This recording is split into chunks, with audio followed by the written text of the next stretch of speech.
कुछ ऐसे मजेदार गेम्स जो बच्चे खेलते हैं, जिन गेम को खेलते समय प्लेयर्स एलिमिनेट होते हैं, लेकिन क्या हो अगर प्लेयर सिर्फ गेम से ही नहीं बल्कि दुनिया से ही एलिमिनेट हो जाए। और यही कॉन्सेप्ट है स्क्विड गेम का, जिसके नए सीजन में हमें बहुत बहुत कुछ देखने मिला। नए कैरेक्टर्स, नई गेम्स और पूरा नया थ्रिलर मजा, जिसमें इस बार इमोशंस, लालच और धोखा ये तीनों एकदम नेक्स्ट लेवल पर है, मतलब कि बहुत ज्यादा है। ऐसी ऐसी गेम्स की सब पागल होकर एक दूसरे को ही मारने लगे हैं। एक सॉलिड कहानी जिसमें एक के बाद एक बहुत सारे ट्विस्ट देखने मिलते हैं और हर गेम के बाद मजा डबल। तो स्क्विड गेम सीजन 3 नेटफ्लिक्स पर 6 एपिसोड्स के साथ रिलीज हो गया है और इस बार इस सीजन में ऐसी ऐसी चीजें देखने मिली जो किसी ने भी एक्सपेक्ट नहीं की थी। अपना मेन बंदा गी हुन, सीजन 1 का विनर, जो अभी भी खेल रहा है, मतलब कि सीजन 3 तक वो टिका हुआ है और ये ऐसा था कि आईपीएल में जैसे अभी भी थाला। नो ऑफेंस, अगर आप एक थाला फैन हो या फिर गी हुन फैन हो तो बता दूं कि मुझे दोनों से कोई प्रॉब्लम नहीं है। वैसे मैंने स्क्विड गेम का ये सीजन 2 और ये सीजन 3 दोनों अभी एक साथ देखे हैं, जिसका रीजन ये है कि जब ये सीजन 2 नेटफ्लिक्स पर ड्रॉप हुआ था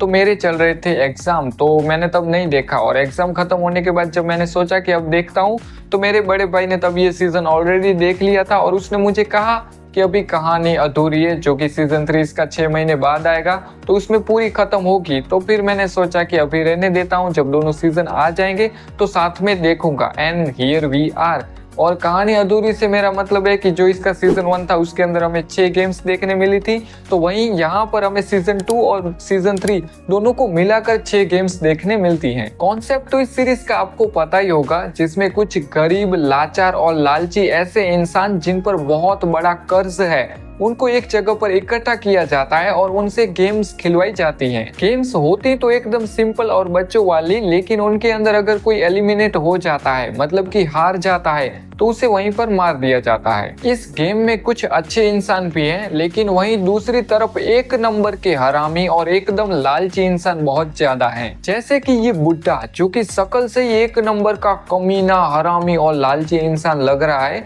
और इसको जब मैंने देखा और इसके कैरेक्टर के बारे में जब पूरी तरह पता चला तो मुझे वो जो मनी हाइस्ट में आर्थुरो था ना, वो याद आ गया। बाकी कुछ ऐसे भी कैरेक्टर्स हैं जिनकी वजह से हम इस सीरीज से बहुत अच्छे तरीके से कनेक्ट होते हैं, मतलब कि इमोशनल तरीके से भी ये सीरीज हमसे बहुत अच्छे तरीके से कनेक्ट होती है। और इसी कनेक्शन की वजह से जब गेम्स चल रही होती हैं तो तब हमारे जो फेवरेट कैरेक्टर्स होते हैं या फिर ऐसे कैरेक्टर्स जो एकदम इनोसेंट होते हैं, तो उनको देखकर ऐसा लगता है कि कुछ भी हो जाए ये कैरेक्टर नहीं मरना चाहिए, ये कैरेक्टर एलिमिनेट नहीं होना चाहिए। लेकिन वहीं दूसरी तरफ इस शो के जो राइटर हैं उनके दिमाग में तो कुछ और ही चल रहा है, क्योंकि वो तो यही सोच रहे हैं कि अगर ऑडियंस को, अगर व्यूअर को ऐसा लग रहा है कि ये कैरेक्टर नहीं मरना चाहिए तो इसको तो सबसे पहले मारो, क्योंकि उन्होंने इस सीजन में तो ऐसा ही किया है। साथ में जो क्यूटीज है उनसे भी पता नहीं इस सीरीज के डायरेक्टर या फिर राइटर को क्या प्रॉब्लम्स है, क्योंकि सबसे पहले उनको ही एलिमिनेट कर दिया। गेम में टोटल प्लेयर्स हैं 456 और ये सब लोग देखने में एकदम सही लगते हैं, इनोसेंट लगते हैं और एक अच्छे खासे घर से लगते हैं। और हमें ऐसा लगता है कि शायद ये कोई ऐसा रीजन होगा पर्सनल जिस वजह से ये यहाँ पर हैं, लेकिन ऐसा नहीं है। असलियत में तो ये सब लोग एक नंबर के कमीने हैं और वो तब पता चलता है जब गेम स्टार्ट होती है। और वो जैसे जैसे गेम्स आगे बढ़ती है, जैसे जैसे सारी गेम्स आती रहती हैं, वैसे वैसे इनका कमीनापन है और इनका जो असली चेहरा है वो हमारे सामने आता है। कुछ भी हो जाए, इन लालची लोगों को पैसे चाहिए, चाहे इनकी खुद की जान क्यों न चली जाए, क्योंकि ये जो सब लोग हैं वो वोटिंग करके गेम को खत्म कर सकते हैं और सारे पैसे जितने भी थोड़े बहुत हो गए हैं 2-3 गेम के बाद, वो अपने आप में बांट कर घर पे जा सकते हैं और वो पैसे इन सब के लिए इनफ है। लेकिन नहीं, उनको अभी भी आगे गेम खेलनी है। वो वोट कर रहे हैं हर गेम के बाद कि हमें आगे खेलना है। और साथ में जो थोड़े बहुत बाकी के लोग हैं जो ये गेम खेलना नहीं चाहते हैं, जो लालची नहीं है, उनको भी गेम खेलनी पड़ती है, क्योंकि जिस तरफ ज्यादा वोटिंग है वही होगा। एक तरह से तो ये गेम इंसान का असली चेहरा दिखाती है कि एक इंसान कितनी हद तक नीचे गिर सकता है। वहीं इस सिक्के के दूसरे पहलू भी है, मतलब कि कुछ अच्छे इंसान, लेकिन वैसे बहुत कम होते हैं कि जो अपने से पहले किसी और के बारे में सोचें। ये पूरी गेम अमीरों के मजे के लिए डिजाइन की गई है, जिसमें गरीब लोग खेलते हैं और पैसा पाने की लालच में और अपना कर्जा जो है वो उतारने की लालच में वो खेलते हैं। इस गेम को बनाने वाले जो लोग हैं और ये गेम जो पूरी चला रहे हैं, वो लोग बहुत ही ज्यादा निर्दयी हैं, लोगों को मारते हैं और उनका मजा लेते हैं।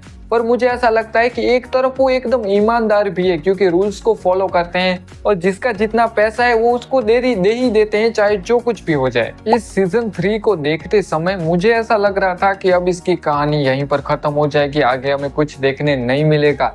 लेकिन असली मजा तो अब आगे मुझे लगता है देखने मिलेगा। अभी तक कोई कंफर्म नहीं हुआ है कि इसका सीजन 4 हमें देखने मिलेगा, लेकिन इसके एंड के हिसाब से तो लगता है कि देखने मिलेगा। और वैसे भी जब इसका सीजन 1 आया था तो कितना ज्यादा हिट रहा था और नेटफ्लिक्स का नंबर 1 पर जो वॉचिंग लिस्ट है उसमें आ गया था, जो कि मेरे ख्याल से अभी भी नंबर 1 पर ही है। और उसी वजह से इस सीरीज के जो क्रिएटर हैं, जो राइटर हैं, जो डायरेक्टर हैं, उनके ऊपर एक बहुत ही बड़ी रिस्पॉन्सिबिलिटी आ गई थी कि अब इसके जो नेक्स्ट सीजन है वो भी एकदम नेक्स्ट लेवल पर होने चाहिए। और मुझे लगता है कि वो काम यहाँ पर हो गया है। 2 सीजन वैसे मुझे लगता है कि दोनों एक साथ तो होते और सभी एपिसोड एक साथ देखने मिलते तो ज्यादा अच्छा रहता, क्योंकि अलग अलग कहानी हो गई तो शायद लोगों को ज्यादा मजा नहीं आया होगा, क्योंकि ऐसा ही रहता है कि चीज एक साथ पूरी दे दो। लेकिन मेरे लिए तो वैसे मैंने दोनों एक साथ देखे तो सब कुछ सही था। सीजन 2 भी इसका कोई खराब नहीं है, वो एकदम अच्छा है और बहुत ही अच्छी तरीके से सेटअप करता है सीजन 3 को। सभी नए प्लेयर्स, नई गेम्स, नया पूरा माहौल, इस सब के बारे में हमें सीजन 2 ही बताता है कि क्या आगे होने वाला है। सीजन 1 में जहां तक मुझे याद आ रहा है तो टोटल 9 एपिसोड्स थे और उन 9 एपिसोड्स में हमें 6 गेम्स देखने मिली थी।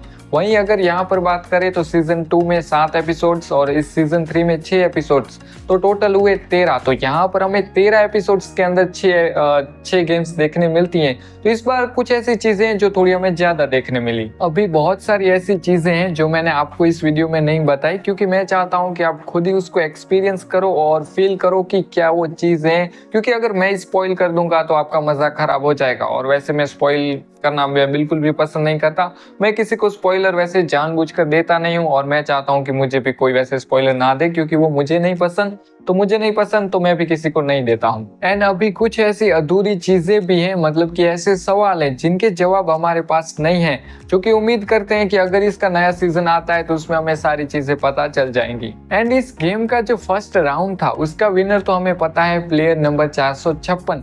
तो इस सेकंड राउंड का मतलब कि सीजन 3 में हमें कौन विनर देखने मिला, कितने देखने मिले, 1 2 3 4 या कितने थे, क्या गेम थी, वो मैं तो स्पॉइल नहीं करने वाला। आप ही देखना, आपको मजा आएगा। और अगर किसी ने देख लिया है तो तुम भी कमेंट में बिल्कुल भी स्पॉइल मत करना किसी के लिए। और अगर ओवरऑल बात करें कि ये सीजन 3 मुझे कैसा लगा, तो बहुत ज्यादा पसंद आया और इसीलिए मैं इसको 9 आउट ऑफ 10 की रेटिंग देना चाहूंगा, पसंद करूंगा, क्योंकि बहुत सारी ऐसी चीजें थी जो मुझे पसंद आई। तो नेटफ्लिक्स पर 6 एपिसोड्स और हिंदी डब के साथ देख सकते हो और अराउंड 1 घंटे के आसपास का इसका रन टाइम है। और मुझे कमेंट में ये जरूर से बताना कि कौन सा ऐसा कैरेक्टर था जो तुम्हें बहुत ज्यादा पसंद आया, या फिर कौन सा ऐसा मोमेंट था जहां पर तुम अंदर से पूरी तरह टूट चुके थे, और कौन सा ऐसा कैरेक्टर था जो जब भी स्क्रीन पर आता था उसको 4 गालियां देने का मन करता था, और वो जिस तरीके से गेम्स खेलता था, जो करता था, जो सोचता था, वो बिल्कुल भी पसंद नहीं आया। तो शॉर्ट में कहूँ तो आप उस कैरेक्टर से बहुत ज्यादा नफरत करते हो, तो वो कौन सा कैरेक्टर है वो मुझे मतलब दोनों बता देना, एक फेवरेट और एक ऐसा जो आपको पसंद नहीं आया। तो बस यहीं तक आज का वीडियो रखते हैं। अगर पसंद आया हो तो लाइक, शेयर और बाकी सब कुछ आपको पता ही है क्या करना है, और ऐसे ही सिनेमैटिक वीडियोस के लिए सब्सक्राइब कर लेना।